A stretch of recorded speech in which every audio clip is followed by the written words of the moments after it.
Tante le coppie di fidanzati e famiglie che oggi pomeriggio hanno visitato il rifugio del cane a Ponzano, tutti alla ricerca di un cane da adottare. Si potevano solo visionare i 240 cani presenti a Ponzano e i cani alla ricerca di una famiglia o di chi li possa accudire amorevolmente. Ci sono cani di razza abbandonati, bastardini, molti di grossa taglia, tanti anziani e ammalati. Un meticcio vive benissimo i 15 anni se trattato bene, tenuto in famiglia.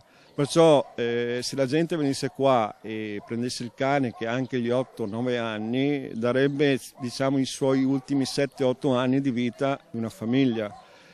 Però purtroppo ultimamente abbiamo molta tendenza per le famiglie che vengono qua o il cucciolo, oppure il cane di razza, oppure vengono qua dicendo il cane è bello. Per noi sono tutti belli.